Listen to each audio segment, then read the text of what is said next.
오늘 우리에게 주시는 하나님의 말씀은 고린도전서 10장 14절부터 11장 1절입니다. 그런즉 내 사랑하는 자들아 우상 숭배하는 일을 피하라. 나는 지혜 있는 자들에게 말함과 같이 하노니 너희는 내가 이르는 말을 스스로 판단하라. 우리가 축복하는 바 축복의 자는 그리스도의 피에 참여함이 아니며 우리가 떼는 떡은 그리스도의 몸에 참여함이 아니냐. 떡이 하나요 많은 우리가 한 몸이니 이는 우리가 다 한 떡에 참여함이라.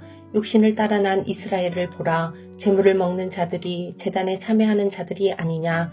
그런즉 내가 무엇을 말하느냐. 우상의 제물은 무엇이며 우상은 무엇이냐. 무릇 이방인이 제사하는 것은 귀신에게 하는 것이요 하나님께 제사하는 것이 아니니 나는 너희가 귀신과 교제하는 자가 되기를 원하지 아니하노라.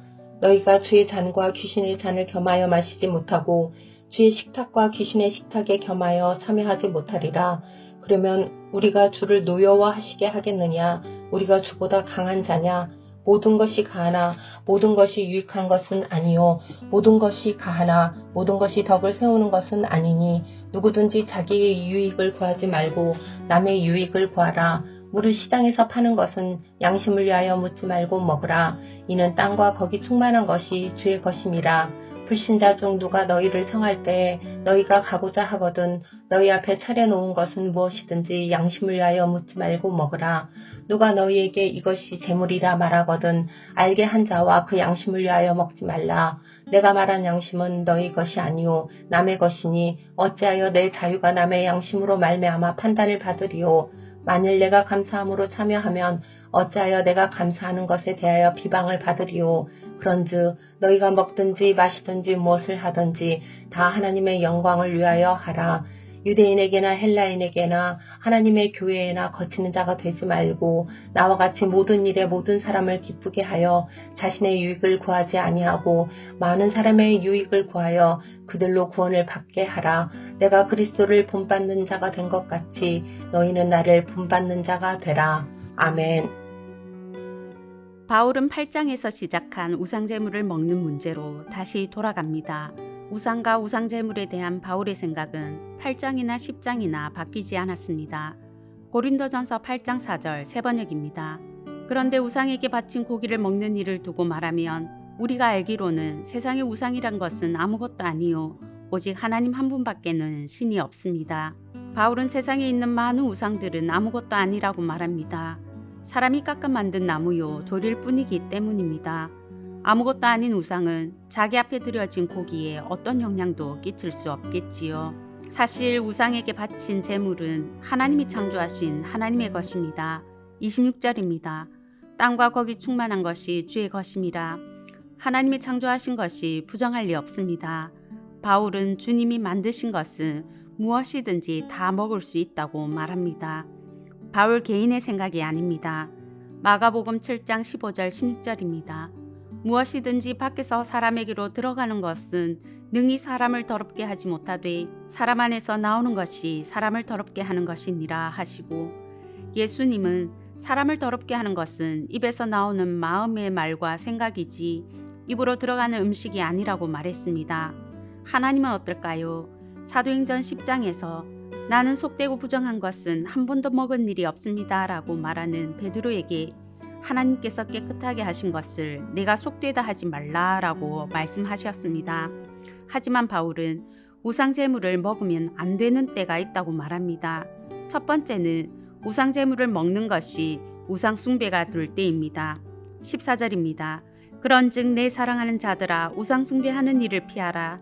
고린도 교인들은 여전히 신전제사에 참여해서 우상제물을 먹었습니다.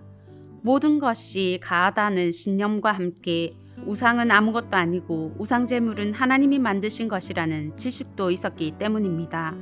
하지만 바울은 신전제사에 참여해서 우상제물을 먹는 것은 우상숭배라고 말합니다. 여전히 신전제사에 참여하는 지식이 있고 믿음이 강한 성도들에게 지각을 사용해서 판단하라고 말하면서 성찬식과 유대인의 제사를 예로 들었습니다. 성도들은 성찬식에 잔과 떡을 먹고 마심으로 그리스도의 피와 몸에 참여하고 성도 간의 깊은 교제를 나눕니다. 유대인들은 구약의 제사에서 제물을 먹음으로 제단에 참여하고 하나님과 함께 제사한 사람들과 깊은 교제를 나누었습니다. 우상으로 만든 나무와 돌은 아무것도 아니지만 신전 제사 배후에는 영적인 실체가 있습니다. 20절입니다. 무릇 이방인이 제사하는 것은 귀신에게 하는 것이요 하나님께 제사하는 것이 아니니. 바울은 신전 제사에 참여해서 제물을 먹는 행위는 그 제단에 참여하고 귀신들과 교제하는 우상 숭배라고, 지각을 사용하면 판단할 수 있는 일이라고 믿음이 강한 고린도 교인들에게 말하는데요. 그러면서 또 말합니다. 예수 믿기 전처럼 신전 제사에 찾아가서 우상 숭배할 것이 아니라 그 자리를 피하라고 말입니다. 신전에서 우상 제물 먹는 그 자리에서 도망가라고 말합니다. 재밌는 것은 13절에 나오는 시험은 허락하시는 분도 하나님이시고 피할 길을 주시는 분도 하나님이신데, 우상 숭배는 성도인 우리에게 피하라고 도망가라고 말씀하십니다. 우리의 선택이라고 말씀하시는데요. 우리가 선택할 것은 우상 숭배할지 안 할지가 아닙니다. 하나님만을 섬길지 하나님과 우상을 겸하여 섬길지 선택하는 것이 아닙니다. 우리는 이미 주의 식탁과 귀신의 식탁에 겸하여 참여하지 못하는 성도가 되었기 때문입니다. 우리는 이미 하나님과 우상을 겸하여 섬길 수 없는 성령의 사람이 되었기 때문입니다. 우리가 선택할 것은 우상 숭배를 피하라는 주의 말씀에 순종할 것인가 불순종할 것인가입니다. 순종해야 하는 이유는 너무나도 분명합니다.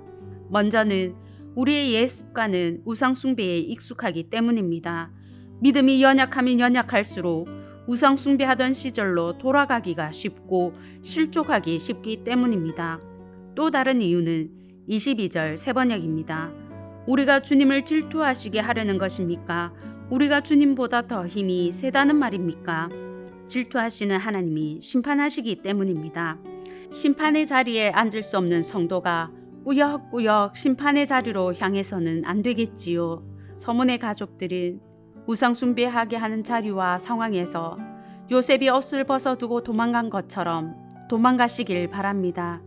그래서 시험이 오고 그래서 불이익이 온다 할지라도 도망가시는 성도님들이 되시면 하나님이 책임지실 것입니다. 두 번째로, 우상 제물을 먹으면 안 되는 때는 다른 사람에게 유익이 안 되고 덕이 안 될 때입니다. 23절입니다. 모든 것이 가하나 모든 것이 유익한 것은 아니요 모든 것이 가하나 모든 것이 덕을 세우는 것은 아니니. 당시 시장에서 파는 고기는 대부분 신전에서 제사를 드린 후에 도살했고 시장에 유통되었습니다. 불신자 집에서 식탁에 내어놓는 고기도 거의 100% 우상 제물이었습니다. 성도는 시장에서 파는 고기와 불신자 친구가 식사 초대해서 대접하는 고기를 먹을 자유와 권리가 있었습니다. 양심에 거리낌 없이 먹어도 성경적으로 아무 문제가 되지 않았습니다. 하지만 불신자 친구 집에서 준 식탁의 고기가 우상제물이라고 말하면 먹지 말라고 말합니다. 불신자 주인이 지적했다고 보기에는 지적자의 양심을 고려해서 먹지 말라는 말이 어울리지 않습니다. 불신자에게는 우상제물을 먹는 것이 문제가 되지 않기 때문입니다. 아마도 함께 초대된 믿음이 약한 성도가 제물인 것을 알고 말한 것 같습니다. 그 말한 사람의 양심을 위해서, 그의 유익과 덕을 위해서 먹지 말라고 말합니다. 왜 나의 권리와 자유를 다른 사람의 양심을 위해서 포기해야 하는가? 왜 성도는 자신의 유익을 구하면 안 되고 다른 사람의 유익을 구해야 하는가 하는 의문이 들 수 있습니다. 우리 주님이 그렇게 사셨기 때문입니다. 마태복음 20장 28절입니다.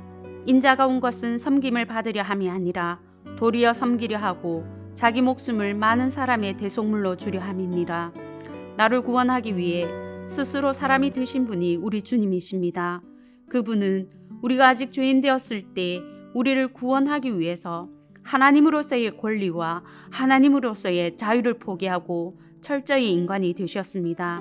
그리고 한 사람을 얻기 위해 자기 목숨을 내어놓으신 분이 우리 주님이십니다. 죄인인 나를 구원하시기 위해 피 흘려 주신 분이 우리 주님이십니다.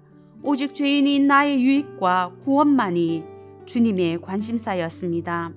믿음이 약한 지체는 그 주님이 귀한 보혈 흘려 사신 형제요 자매입니다. 나의 유익, 나의 자유, 나의 권리를 지키기 위해 실족시키기에는 그를 위해 흘리신 주님의 보혈이 너무 귀합니다. 나의 유익을 구하느라 우리 주님이 흘리신 그 보혈을 헛되게 할 수는 없지 않습니까? 33절은 말합니다. 나와 같이 모든 일에 모든 사람을 기쁘게 하여 자신의 유익을 구하지 아니하고 많은 사람의 유익을 구하여 그들로 구원을 받게 하라. 성도님들은 지금까지 누구의 유익을 구하며 사셨는지요? 영혼 구원을 위해서 포기하신 권리와 자유가 있으십니까? 마땅한 내 권리, 내 자유라 할지라도 나의 유익을 위해서 사용하는 사람이 아니라 연약한 형제의 유익과 영혼 구원을 위해 기꺼이 포기하는 저와 성도님들 되시길 바랍니다. 나의 유익을 위하는 삶이 아니라 먹든지 마시든지 무엇을 하든지 다 하나님의 영광을 위하는 복된 인생 되시길 바랍니다.